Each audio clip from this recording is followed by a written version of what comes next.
Donc on va passer maintenant à l'autre aspect qui est l'aspect plus formulation. Donc on va commencer avec l'utilisation des fibres insolubles. Je ne sais pas comment te présenter maintenant, Gérard. Alors non, mais c'est une blague en fait entre Catherine et moi parce que il se trouve que non, mais je suis à la retraite depuis le 1er janvier, mais je continue une part de mes activités quand même comme prof émérite. Donc voilà, ce qui me donne le plaisir d'être parmi vous aujourd'hui en réponse à l'invitation, et merci donc de m'avoir donné l'occasion de parler. Dans la présentation de Caliment, vous avez entendu qu'il y a des équipes qui travaillent sur la structure des produits. Voilà, donc dans l'UMR Ingénierie Procédés Aliments, l'UMR Génial, les gens qui sont mentionnés là sont des gens de l'équipe structuration des produits par le procédé qui est pilotée par Véronique Boss, qui est ici, et qui pourra aussi répondre à vos questions si vous en avez. Alors, il y a un sujet sur lequel je vais plancher un petit peu, qui est assez simple finalement à partir du quotidien de ce que vous pouvez connaître des végétaux, mais sur lequel on a eu l'occasion d'approfondir un petit peu les éléments de compréhension. Donc, je vais essayer de vous parler du potentiel que représentent les fibres alimentaires en tant qu'agent de texture finalement à plusieurs niveaux. Les éléments de contexte qui sont concernés ici, c'est bien sûr le fait que la texture, c'est une propriété sensorielle qui est déterminante. On a déjà eu l'occasion d'en parler pour rendre les produits attractifs et stimuler la consommation. J'ai mis ces deux items-là parce qu'on a beaucoup parlé de sensoriel et de l'intérêt de générer de l'innovation à travers des textures intéressantes, et puis aussi stimuler la consommation. On a eu l'occasion d'aborder ces sujets-là dans un certain nombre de programmes, dont le programme Optifel, qui portait sur l'alimentation des personnes âgées à partir du végétal pour arriver à finalement préserver et produire générer des textures ou des produits intéressants pour des populations qui ont besoin de manger. Et puis l'autre volet, c'est pas seulement la texture, mais c'est dans beaucoup de cas assurer une certaine stabilité de produit. Donc quand on est formulateur, on peut avoir des émulsions, des suspensions, des mousses à stabiliser, et on va voir que les particules végétales peuvent aussi apporter plein de choses qui sont peut-être à nouveau explorées maintenant et qui l'ont peut-être pas toujours été suffisamment. Et puis, on n'arrête pas d'en parler. Moi, j'ai mis le mot clean label, vous l'avez déjà vu aussi. Je n'ai pas osé parler de naturalité. Le sujet a déjà été abordé, on pourra en reparler. Et puis, donc, le cadre aussi, c'est l'intérêt pour le végétal, la transition alimentaire, et le côté fibre apporté, son intérêt santé. Et puis, le dernier élément que je rajoute, je ne sais pas si on en a beaucoup parlé jusque-là, c'est la valorisation des coproduits, qui est quelque chose de tout à fait intéressant aussi. Et donc, on verra que ça fait partie du champ exploré. Simplement pour rappeler d'où ça vient, tout ça, ça vient de la structure naturelle du végétal. Là, c'est simplement quelques éléments. Je donnerai des exemples qui sont pris de la pomme, sur laquelle on a pas mal travaillé. Donc, vous voyez comment est structuré un parenchyme de pomme, et on voit les cellules. Une cellule de pomme, je reviendrai sur sa taille tout à l'heure, mais l'ordre de grandeur, c'est à peu près 200 microns, d'une structure assez particulière, et les parois cellulaires présentent en elles-mêmes une certaine rigidité qui est due à leur structure, à leur organisation. Alors bien sûr, on y trouve dans les parois cellulaires des pectines, et au niveau des coproduits, les pectines ont été pas mal utilisées. Tout à l'heure, Alain nous disait que des traitements comme celui de haute pression peuvent permettre de les mobiliser assez simplement avec des résultats tout à fait intéressants. Moi, ce qui va m'intéresser ici plutôt, c'est les insolubles aujourd'hui, c'est-à-dire les celluloses et les hémicelluloses, qui donnent de la structure aux parois, et qui vont être tout à fait intéressantes à mobiliser du point de vue de la manière dont elles vont intervenir dans la structure du produit. Alors ça, c'est le champ global. Alors ici, c'est important de considérer que ce qu'on va regarder là, c'est pas la pomme ou la céréale directement utilisée, mais elle a subi un traitement de transformation, soit par des traitements thermomécaniques, des traitements thermiques pour arriver à faire en sorte que la cellule, au moment de la cuisson, va perdre sa turgescence. Donc la cellule va être, l'ensemble du végétal va être moins rigide, mais la paroi va continuer à exister. Et puis le traitement mécanique qui va permettre de gérer la dissociation des éléments qu'il constitue au sein de ce qui peut être souvent considéré comme une purée. Mais alors ici, je ne sais pas si on voit très bien, mais il y a deux photos qui ont été prises par microscopie confocale après marquage. Et on voit ici des amas cellulaires qui contiennent de nombreuses cellules. Ça peut être des objets qui sont assez gros, qui peuvent être parfois, même millimétriques. Et puis dans d'autres cas, on aura pu séparer ces cellules et on se retrouve dans un ensemble ici qui est assez encombré et qui est structuré par ces cellules. Ce qui est intéressant, c'est sur un produit que vous connaissez bien, qui est une purée de pommes, pour structurer l'ensemble, donc je ne parle pas du sucre qui est en solution, des 10-12% de sucre qu'on va trouver, je ne parle pas des quelques 0,1% de pectine qui vont peut-être épaissir un petit peu la phase continue, mais l'ensemble de la structure du produit est apporté par un gramme de paroi. Donc on voit déjà dans un produit tout à fait naturel le potentiel que représentent ces parois cellulaires pour structurer le milieu. Alors dans certains cas, des coproduits issus pour beaucoup d'entre eux de l'industrie du jus de fruits sont récupérés. Là, je parlerai de la pomme, mais il y a plein d'autres végétaux et pas seulement issus de coproduits de ce type qui peuvent être utilisés. Mais globalement, donc, on peut essayer de valoriser ces coproduits. J'en donnerai un exemple tout à l'heure, mais j'allais dire c'est la même chose qui, dans un cas, est utilisée directement et dans l'autre cas, n'est pas utilisée mais peut être récupérée. Ici, c'est une micrographie d'un des éléments. Donc, c'est, j'allais dire, la même chose que ça, mais à l'état sec. Et ce qui est intéressant, c'est de voir que ça va pouvoir être remobilisé ensuite quand on va l'utiliser comme ingrédient. Donc là, on a des produits qu'on pourrait qualifier de naturels. Alors, ils sont transformés, c'est sûr qu'il y a eu une partie de transformation, mais il n'y a pas de solvant, il n'y a pas de choses comme ça qui sont utilisées pour le récupérer. Alors, qu'est-ce qu'on peut faire là-dessus et qu'est-ce qu'on a été amené à regarder plus précisément? D'abord, on a pas mal travaillé sur des dispersions, sur le modèle pomme, en particulier dans le cadre du programme que j'évoquais tout à l'heure, Optifel. Alors là, on va parler que de la purée, puis je dirais tout à l'heure qu'on peut l'utiliser, ces résultats, pour ensuite mettre d'autres choses dans ce type de milieu dispersé. Mais c'est intéressant de regarder ce que sont ces particules, ces fibres, non pas seulement à un niveau local, la paroi que j'ai montré tout à l'heure, où on a vu qu'on commençait à regarder ce qui se passe au niveau mésoscopique et vers les propriétés macroscopiques à partir de ce milieu plus ou moins encombré par ces cellules-là.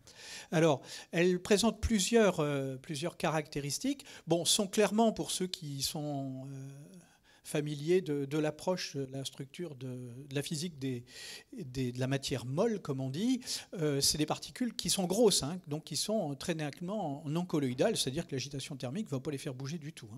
Elles sont surtout grosses et lourdes, elles peuvent décanter s'il n'y en a pas suffisamment dans le milieu. C'est des objets de grande taille, évidemment. L'autre chose, c'est que ces éléments-là ont des tailles qui peuvent être tout à fait variables. Ici, j'ai montré des granulométries, de taille de particules plus ou moins broyées par le procédé mécanique qui va s'ensuivre, le traitement thermique. Donc on a des objets qui peuvent être très gros, qui peuvent aller jusqu'au millimètre, et puis petit à petit, en faisant un traitement mécanique adapté, on va aller vers les 180, 200 microns que représentent les cellules de pomme qui sont considérées ici, et que le traitement thermique va permettre d'isoler par l'action mécanique sépare les cellules au niveau de la lamelle moyenne qui les relie. Et puis par ailleurs, donc ces cellules, ces objets-là peuvent avoir une forme plus ou moins régulière. C'est-à-dire que plus elles sont assemblées, elles restent assemblées, moins on les aura séparées, moins elles sont rondes. Donc plus les particules sont biscornues et ça va pouvoir avoir un rôle tout à fait important sur la perception de la texture et sur l'organisation du milieu. Et puis ce qui est intéressant aussi, c'est qu'elles sont compressibles. C'est-à-dire qu'il faut bien comprendre la paroi cellulaire telle qu'on l'a montré tout à l'heure, la cellule plutôt, comme entourée d'une paroi, mais l'intérieur et l'extérieur communiquent parfaitement dès l'instant où elles ont été traitées thermiquement. Donc quand on regarde un de ces objets-là, c'est un tout petit peu de paroi qui est rempli du même jus qu'à l'extérieur. Et c'est ces objets-là qui vont constituer l'entité qui va structurer la texture du milieu. Donc c'est assez intéressant de les regarder comme ça. Elles sont compressibles, je vous donnerai un exemple tout à l'heure, et on a essayé d'aller comprendre la structure intime de ces affaires-là, et dans les milieux encombrés, on a essayé de voir comment elles se compriment. Et c'est assez intéressant d'aller regarder ça. Je vais vous le montrer très bientôt. Alors la manière dont on a étudié ça, c'est pour vous donner envie de faire pareil. Si vous avez envie de comprendre ces systèmes-là, on part d'une purée de fruits classique, on va lui faire subir, ici j'ai pris l'exemple de traitement mécanique variable pour avoir la distribution en taille, les 3 distributions en taille que j'ai montré précédemment. Donc il y a des agrégats de paquets de cellules, de paquets de parenchymes qui ne sont pas dissociés. Si on les broie un peu plus, eh ben, elles deviennent, on sépare des plus petits morceaux. Puis si on va encore pousser un peu plus, on a ces cellules séparées. Ça me permet de vous montrer ici que l'aspect que je disais tout à l'heure, plus ou moins biscornu, la forme des éléments est déterminante dans leur comportement à l'écoulement. Ce n'est pas seulement parce qu'on réduit la taille qu'un système voit ses propriétés et sa viscosité, par exemple, diminuer. C'est aussi parce que la forme change beaucoup. Et donc, elles vont, on va dire, la friction entre les particules va être très différente. Donc, on a séparé ça, puis on a reconstitué à partir de mélanges entre le sérum et puis les culots. On peut monter et démonter le système pour comprendre comment il fonctionne, et on s'est amusé à ça. Et puis, on a regardé, ici, c'est un exemple d'évolution des propriétés rhéologiques, dont la viscosité, en fonction de la quantité d'insolubles qu'on va mettre dans le milieu. Donc, on retrouve que très peu d'insolubles peuvent structurer beaucoup le milieu, c'est assez clair. On s'est intéressé à identifier les différents régimes de concentration pour essayer de regarder ce qui se passait. On voit que quand on est dans un régime de concentration relativement faible, à faible concentration, ben la taille et la forme ne jouent pas beaucoup sur la viscosité. Par contre, on va avoir des différences beaucoup plus marquées, et ici c'est en échelle log, quand on va aller vers les concentrations plus élevées. Donc on a essayé d'étudier ces régimes de concentration. Une des choses qu'on a vues et qui est tout à fait intéressante, c'est que quand on est dans des régimes de concentration intermédiaires, ici, donc quand on met suffisamment de particules en milieu, elles arrivent à encombrer le milieu même s'il n'est pas complètement plein. C'est-à-dire qu'on peut avoir des connexions et puis former un réseau qu'on va qualifier de gel faible. On peut mesurer ses propriétés rhéologiques et voir qu'on a bien un réseau. Et dès l'instant où on est capable de fabriquer ce type... Oui, mais ça ne marche plus. S'il est là. On arrive ici à avoir un milieu qui est stable du point de vue, qui est structuré, qui est stable du point de vue de la décantation. Alors c'est tout à fait intéressant pour faire, par exemple, des boissons stabilisées par des particules comme celle-là, sans qu'une fois qu'on va faire couler le produit, il va couler assez facilement. Donc la viscosité du milieu n'est pas forcément très élevée, elle peut se situer ici quelque part, mais on peut avoir d'ores et déjà structuré un réseau qui va faire que le système est stable. Voilà, alors ça c'était pour donner un petit exemple. Et puis on a essayé de comprendre comment ces cellules étaient compressibles. Alors ça c'est un tout petit peu plus compliqué, mais pas tant que ça. On a pris on s'est intéressé donc tout d'abord à fabriquer des particules modèles. Je vais commencer par là. C'est-à-dire qu'on a pris le système purée de pommes, puis on a lavé les cellules. On les a tamisées, après les avoir broyées, puis on a fabriqué des cellules donc, qui font à peu près 180 microns quand elles sont à l'état libre et qu'elles ont toute la place qu'il faut pour se déployer. Et donc on les a lavées, séchées pour obtenir une poudre où il n'y a que les parois. Il n'y a plus de sucre, il n'y a plus de pectine, il n'y a plus rien, il n'y a que les parois cellulaires. Et on reconstruit le milieu comme ça. Et donc on arrive à avoir la même chose que la courbe que je vous ai montrée tout à l'heure, donc avec ces différents régimes de concentration. Et puis, parallèlement à ça, on a fait la même chose après avoir marqué la purée. Et donc on a à la fois des cellules lavées non marquées, et puis des cellules lavées marquées. Et puis on a mis 10% de ces cellules marquées dans les cellules dans le milieu. Alors pourquoi on a fait ça? Parce que quand on observe le système plus ou moins, enfin le système concentré à ces différents niveaux-là, et si on regarde en microscopie, on ne voit rien du tout parce que le milieu est trop encombré. Donc on en marque simplement une partie, et puis on va en mettre 10%, et puis on va regarder ce qu'on voit. Et donc à partir de là, on va prendre des microscopies par microscopie confocale des différents milieux aux différentes concentrations. En ayant rajouté 10% de cellules marquées, on est capable de les observer. Ça, c'est une reconstitution à partir de 150 microscopies micrographie en microscopie confocale. On est capable de faire de l'analyse d'images pour déterminer leur forme, pour déterminer le volume qu'elles occupent, pour regarder comment elles vont se comporter. Et puis, on a fait ça aux différentes concentrations, en regardant à chaque fois quel était le volume de ces particules, pour essayer de regarder l'ensemble donc de l'élément structurant qui est la particule dispersée. On aurait pu le faire aussi sur des systèmes moins séparés, enfin, comment dire, des cellules, des paquets de cellules, ça donnerait la même chose. Et puis, on se rend compte donc qu'on peut augmenter la concentration. On arrive à ce régime là où les cellules sont tout à fait libres, elles ont à peu près le même volume, mais elles peuvent être connectées en réseau si on veut. On arrive jusqu'à avoir tout rempli le milieu avec une fraction volumique globale équivalente à 1. Donc on est ici quelque part. Et puis, qu'est-ce qui se passe quand on en rajoute ? À l'inverse de ce qui se passe dans une émulsion ou une dispersion de particules solides rigides, une fois qu'on aurait tout rempli, on ne peut plus en mettre. Sauf que quand on a affaire à ces produits-là, eh ben on peut encore en mettre et en rajouter encore. Alors qu'est-ce qui se passe ? Eh bien, on a pu observer qu'elles s'aplatissaient et remplissaient le milieu de cette manière-là. Donc ça montre le potentiel, mais ça montre aussi qu'on peut essayer de comprendre comment s'organisent ces systèmes-là. Donc l'objectif de tous ces travaux, c'est de comprendre comment s'organise le système. Alors ce qu'on a commencé à faire aussi, en partenariat avec des gens qui s'intéressent à la récupération de coproduits avec du minimal processing, on obtient des parois cellulaires, et à partir de là, on a essayé de regarder comment ces systèmes-là, ces particules, pouvaient se comporter vis-à-vis de systèmes dispersés de type émulsion. Donc cette fois-ci, c'est une émulsion. Ça, c'est un schéma. Ici, c'est une micrographie qui montre de l'huile de colza avec des fibres de pomme. Donc les fibres de pomme semblent bien marcher pour ça. Et la question, c'est de savoir, et c'est ce qu'on est en train de regarder, si les particules viennent se mettre à l'interface, si éventuellement elles peuvent faire que les interfaces peuvent se connecter les unes aux autres, et s'il peut y avoir des ponts au sein même de la phase continue avec ces particules, suivant un peu la même logique que celle qu'on a regardée précédemment. Alors ici, les particules sont plus petites, elles sont, après traitement mécanique, elles sont de l'ordre en moyenne de 5 microns. Et donc là, c'est une émulsion, des gouttelettes relativement grosses. Alors ces résultats ont été présentés par l'équipe à EFOST à Nantes l'année dernière. Alors, ce qu'on observe, c'est que ces particules peuvent permettre aussi de structurer les interfaces, donc par effet Pickering. En gros, ce n'est pas des espèces moléculaires tensioactives qui viennent se mettre à l'interface, mais ce sont des particules. Et puis, on peut montrer aussi qu'elles peuvent éventuellement contribuer à structurer le milieu pour que cet ensemble-là ait lui aussi des propriétés de stabilité et des propriétés de type gel. Donc, on peut aussi regarder non seulement ce qui se passe comme effet structurant d'une phase continue, mais également aux interfaces. Et là, on est typiquement sur un bon exemple de récupération de coproduits par minimal processing de ces fibres-là, de ces insolubles. Alors, oui, petite parenthèse quand même, souvent, dans les produits que vous allez trouver à partir d'extraits de particules végétales, il peut y avoir aussi des pectines qui peuvent être présentes dans le milieu. Hein. Donc, c'est peut-être les deux qui se combinent.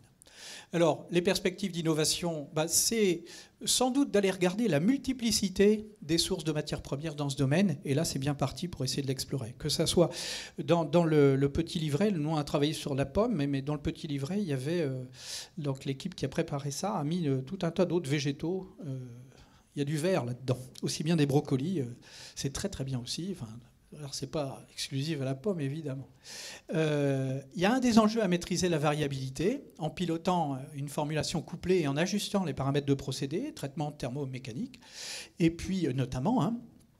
Et puis, des textures tout à fait innovantes, attractives. On peut innover énormément, et on peut innover énormément sans forcément aller y mettre des amidons modifiés, y mettre même des pectines qu'on aurait séparées par ailleurs. Hein. Donc, en termes d'additifs, il y a beaucoup de produits qui ont été développés ces derniers temps à partir de fruits et qui contiennent ces agents de texture. J'ai rien contre, hein, mais le marché appelle un peu des produits qui en contiendraient moins. Et de fait, le végétal lui-même, c'est ça le premier message, contient de quoi structurer la matière dès l'instant où on la transforme bien, c'est ce que j'essaye de dire.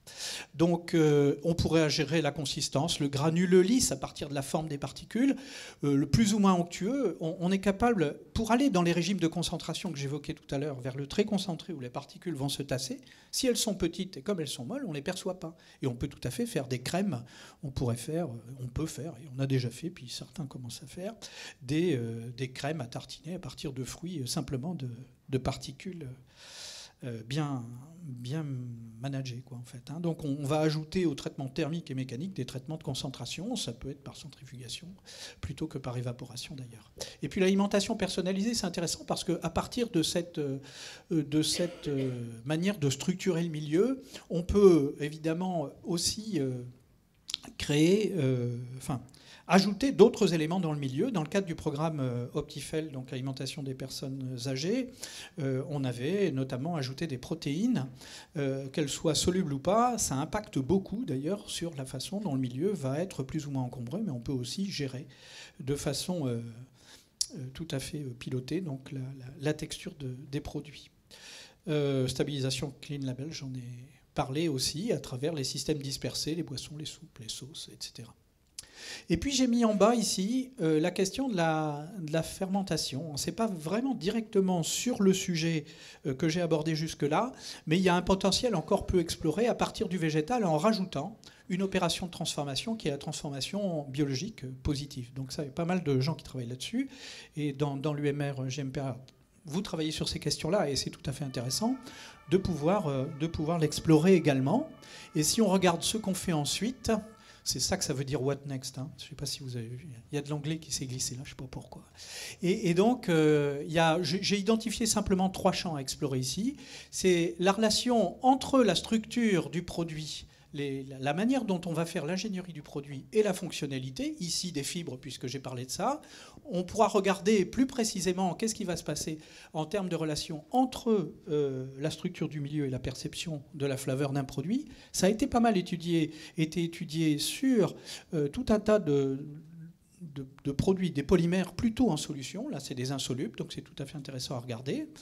Et puis, la relation entre les structures et les fibres, et puis le tractus digestif et les bénéfices santé éventuellement.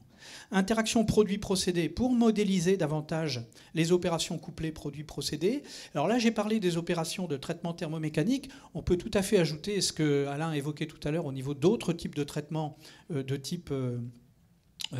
haute pression ou champ électrique pulsé, je les ai pas mis. Enfin, j'ai préféré ne citer ici que des traitements qui existent déjà de manière courante et qui nécessitent peut-être moins d'investissement que ce que peut représenter un traitement de type HP.